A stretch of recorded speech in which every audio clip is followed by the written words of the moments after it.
بسم اللہ الرحمن الرحیم۔ ناظرین، آج ہم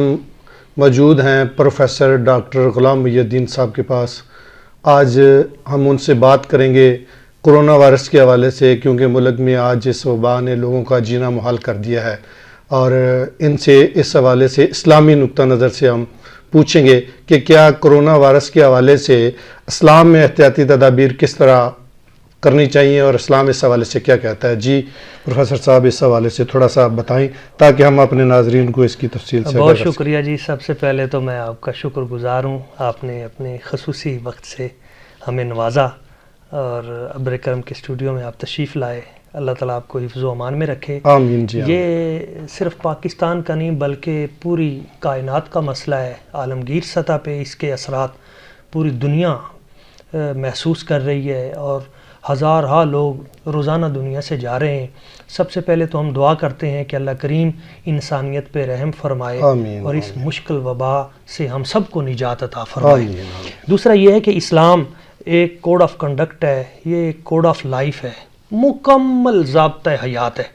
یہ صرف تسبیح، سجدہ، عبادت اور صرف اس کا حکم نہیں دیتا، بلکہ یہ ساتھ ساتھ انسان کی جتنی فزیکلی ریکوائرمنٹ ہے ان کی اہمیت اس پہ پہلے توجہ دیتا ہے۔ قرآن مجید میں اللہ کریم کی ذات و برکات نے ارشاد فرمایا وَلَا تُلْقُوا بِأَيْدِيكُمْ إِلَى التَّهْلُكَةِ، اپنے ہاتھوں سے اپنے آپ کو ہلاکت میں نہ ڈالو۔ صحیح۔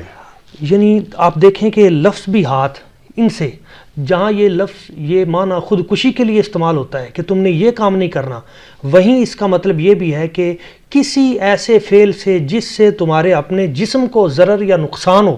تم نے وہ اختیار نہیں کرنا۔ تو ہاتھوں کا لفظ ہے، تو آج احتیاطی تدابیر میں سب سے پہلی احتیاطی تدبیر یہی ہے کہ آپ ذرا احتیاط کریں، چونکہ یہ وقت کی ضرورت بھی ہے اور انسانی وجود کے لیے ضروری بھی ہے۔ دوسرا، نبی پاک صلی اللہ علیہ وآلہ وسلم حضور کی سیرت بھی ہمارے سامنے ہے۔ جب بھی کبھی ایسی صورتحال پیش ہوئی تو آپ علیہ الصلوۃ والسلام نے لوگوں کو احتیاط کا حکم دیا۔ تیز بارش ہوتی تھی تو کہیں کوئی رستے میں آتے ہوئے کیچڑ میں گر نہ جائے تو حکم دیا کہ تم صلوا فی بیوتکم۔ اسی طرح آپ دیکھیں کہ قرآن مجید میں ہے، جس وقت حضرت سلیمان علیہ السلام آپ کا لشکر گزر رہا تھا تو ایک چیونٹی جس کا ذکر قرآن مجید میں ہے، قالت نملۃ یا ایھا النمل ادخلوا مساکنکم لا یحطمنکم سلیمان وجنودہ وہم لا یشعرون۔ وہ جو بڑی ملکہ تھی، چیونٹیوں کی ملکہ، سردار، اس نے اپنی چھوٹی چیونٹیوں سے کہا کہ تم اپنے اپنے بلوں میں اپنے اپنے گھروں میں آئسولیٹ ہو جاؤ، ایسا نہ ہو کہ تم کچلی جاؤ، ماری جاؤ۔ اب دیکھیں وہ شعور جو قرآن نے 1450 سال پہلے دیا، آج ہم اس پہ آئے ہوئے ہیں، اور ہمیں ماننا چاہیے کہ اپنے آپ کو بچانے کے لیے، اپنے بچوں کو بچانے کے لیے ہمیں اپنے آپ کو اپنے گھروں میں آئسولیشن میں جانا ہوگا، اور اسی میں بہتری ہے۔ اور طاعون کے حوالے سے بھی نبی پاک صلی اللہ علیہ وسلم کی یہی تعلیمات ہیں۔ آپ علیہ الصلوۃ والسلام نے فرمایا جس بستی میں طاعون پھیل جائے تم وہاں نہ جاؤ، اور جو وہاں کے لوگ ہیں وہ کسی اور طرف نہ جائیں۔ اب دیکھیں اتنی مدت بعد وہ حدیث آج بھی ہماری رہنمائی کرتی نظر آتی ہے کہ تم وبا والے علاقے میں نہ جاؤ، اس سے اپنے آپ کو محفوظ کرو، اور جو وہاں پہ لوگ ہیں وہ کسی اور سے نہ ملیں، کسی اور علاقے میں نہ جائیں تاکہ وہ بھی محفوظ رہیں۔ بلکہ ایک مقام پہ ایک حدیث پاک میں وبا کے متعلق نبی پاک صلی اللہ علیہ وسلم نے فرمایا کہ جب وہ پھیلے تو فَيَمْكُثُ فِي بَيْتِهِ۔ مسند احمد بن حنبل کی یہ حدیث ہے کہ تم اپنے گھروں میں ٹھہرو، یہ لفظ بھی حدیث میں موجود ہے۔ تو اس حوالے سے اسلام کی جو احتیاطی تدابیر ہے وہ تو 1450 سال سے پہلے ایک روشن ہمارے سامنے موجود ہے۔ ہمیں چاہیے کہ آج ہم اپنی بھی اور اپنے بچوں کے لیے بھی، اپنے اہل محلہ کے لیے، اپنے ملک کے لیے اور پوری انسانیت کے لیے اپنے آپ کو ان احتیاطی تدابیر پہ عمل پیرا کر لیں۔ اچھا، دوسرا سر یہ بتائیں کہ یہ امراض، اس طرح کی وبائی امراض تو پہلے بھی آتی رہی ہیں، تو طب نبوی میں بھی اس طرح کے کوئی علاج موجود ہے یا کوئی پہلے اس طرح کے علاج کیے جاتے رہے ہیں؟ دیکھیں اسلام جو ہے نا وہ اصول دیتا ہے، ایک بنیادی اصول، اس کے پیچھے پھر نیچے فروعات وہ محققین تلاش کرتے رہتے ہیں۔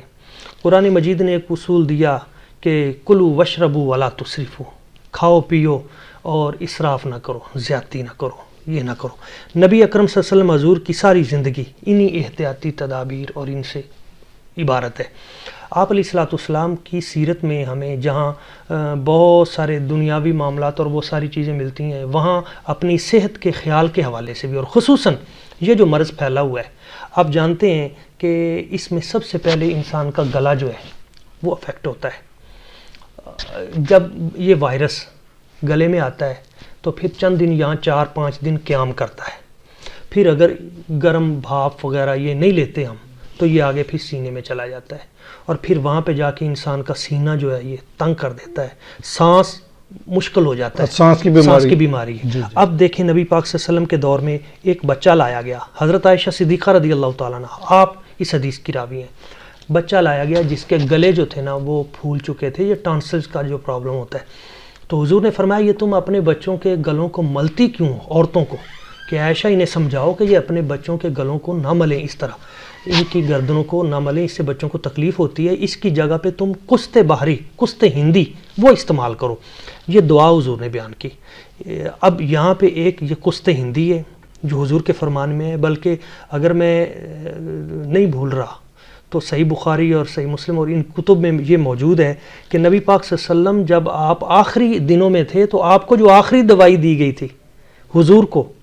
تو وہ بھی کست باہری تھی۔ یہ کست جس دوائی کا، جس کو ہم پنجابی میں کوٹ کہتے ہیں، صحیح، یہ کوٹ ایک لکڑی ہوتی ہے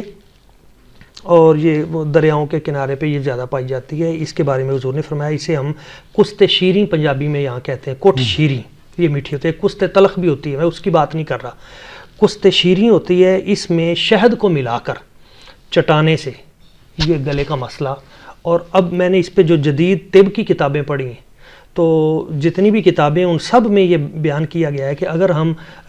کست شیریں کے اندر شہد کو ملا لیں اور اس میں زیتون کو ملا لیں اور اس میں اپنا کلونجی، یہ 4 چیزیں، ان چاروں کے اوپر حضور کی حدیثیں ہیں، الگ الگ فرامین ہیں کہ جب تمہارے پاس حبۃ سودا ہے، سیاہ رنگ کا دانہ، کون سا؟ کلونجی، تو فرمایا اس میں تو ہر مرض کا علاج ہے سوائے موت کے، ہر مرض کا علاج۔ اور کست باہری میں حضور نے فرمایا 7 امراض کی شفا ہے، اور ان میں سے ایک اہم مرض ذات الجنب ہے۔ ذات الجنب پسلیوں کی جو بیماری ہے جس کو ہم نمونیا کہتے ہیں بچوں کو، تو یہ نمونیا کی بگڑی ہوئی شکل ہی ہے یہ کرونا۔ تو آپ علیہ الصلوۃ والسلام نے فرمایا اس کے لیے تم یہ استعمال کرو۔ اب میں نے خود یہ دوائی تیار بھی کی ہے، بنائی بھی ہے اپنے لیے، اس کے لیے نہیں ہے، ہم استعمال کرتے ہیں، تو اس کا ہم نے فائدہ بھی دیکھا ہے کہ ہمارے گلے اور سینے کے جتنے معاملات ہیں ان کو، تو ویسے بھی شہد کو اگر آپ استعمال کریں تو شہد کے ساتھ کست کو آپ شامل کر لیں اور کلونجی کو پیس کر اس میں تھوڑا سا شامل کر لیں اور زیتون ملا لیں، اور زیتون کو اگر رات کو آپ ناک میں لگا لیتے ہیں تو ناک میں صرف ویسے زیتون لگانے سے جو سانس جاتا ہے تو اس سے بھی آپ کے سینے کے اور گلے کے یہ سارے معاملات ٹھیک ہو جاتے ہیں۔ بھاپ ضرور استعمال کریں، ہم یہی دوستوں کو کہتے ہیں کہ یہ چونکہ 27-28 ڈاکٹر بتاتے ہیں 30 درجہ حرارت، اس سے اوپر یہ نہیں رہتا، تو اگر روزانہ کوئی آدمی 1 مرتبہ بھی بھاپ لے لیتا ہے تو ظاہر ہے اس کا مطلب ہے کہ وہ ٹھیک ہے۔ صحیح ہے۔ اچھا سر یہ بتائیں کہ مطلب ویسے تو سارے معاملات علماء اکرام سے مشاورت کے بعد ہی طے ہوا ہے کہ مسجدوں میں جو ہے باجماعت نماز اگر ادا کرنی ہے تو 5 لوگ ہونے چاہیے، کم افراد کا کہا گیا ہے، اور جمعہ جو ہے وہ اس میں بھی آپ جو ہے نا سنتے وغیرہ گھر سے پڑھ کے آئیں، یہ کہا گیا ہے۔ اس حوالے سے آپ بتائیں کہ اگر اس میں کوئی مزید ایسی چیز جو آپ سمجھتے ہیں ہونی چاہیے تھی وہ اس میں حوالے سے نہیں بتایا گیا، وہ اس حوالے سے بتا دیں تاکہ ہم ناظرین۔ میں سمجھتا ہوں کہ 2 چیزیں ہوتی ہیں، ایک ہوتی ہے عذاب الہی، ایک ہے عذاب الہی، اور دوسرا ہے آزمائش۔ ان دونوں مرحلوں میں جو چیز سب سے زیادہ انسان کو فائدہ دیتی ہے وہ ہے فتوبوا الی اللہ جمیعا ایھا المؤمنون لعلکم تفلحون۔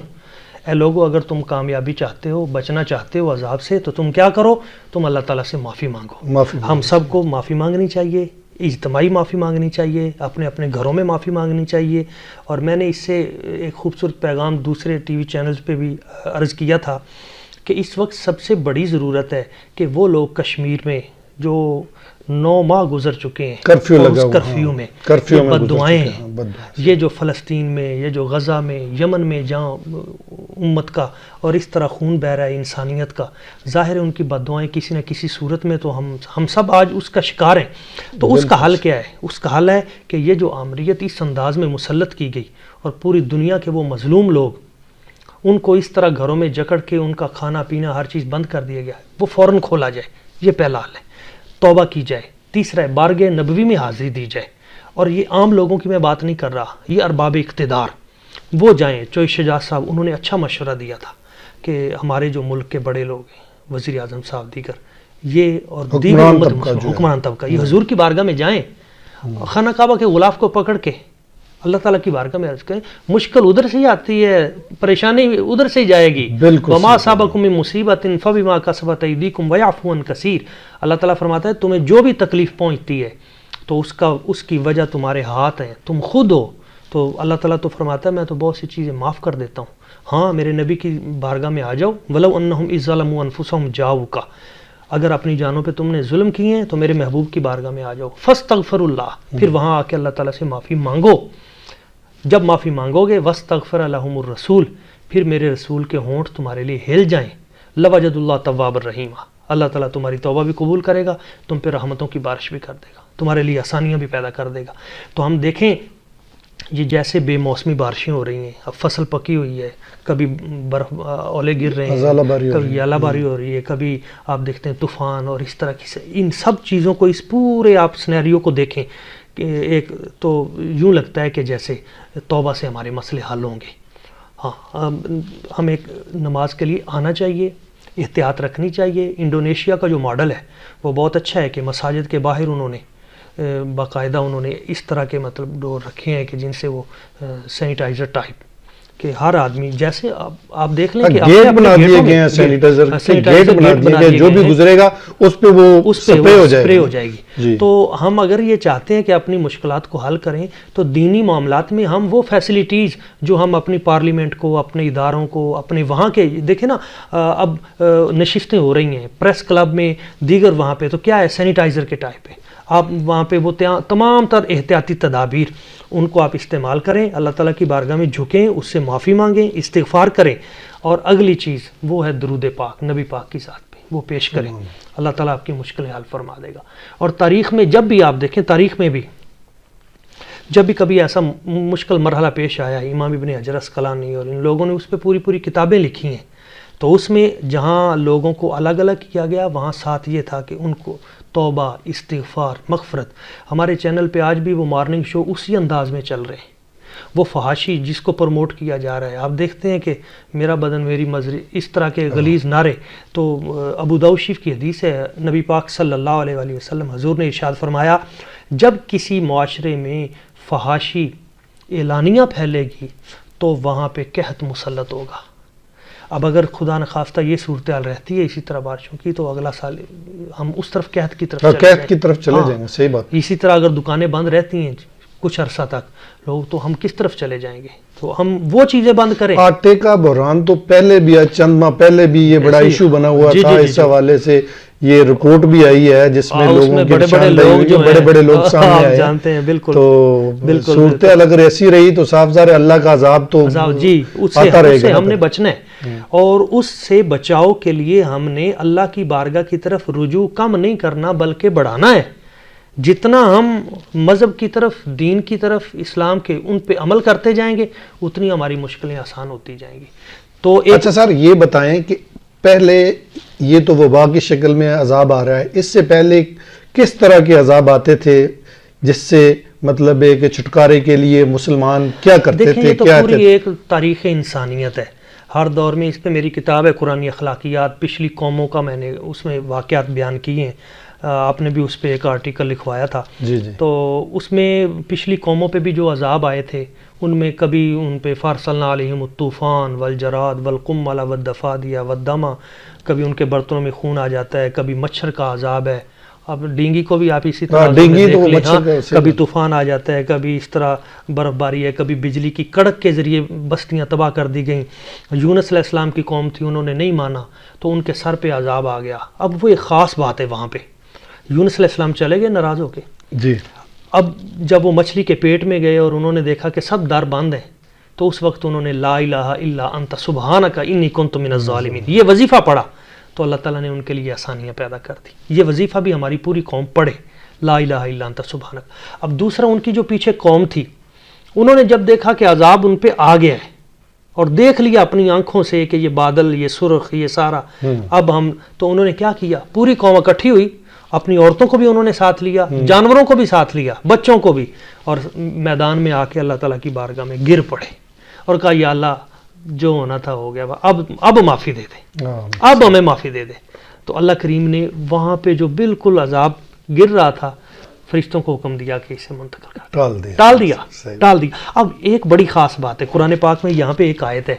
فلولا کانت قریۃ آمنت فنفعها ایمانها الا قوم یونس لما آمنوا کشفنا عنهم عذاب الخزي فی الحیاۃ الدنیا۔ اللہ تعالیٰ فرماتا ہے کہ یونس علیہ السلام کی طرح کوئی اور قوم بعد میں کیوں تائب نہ ہوئی،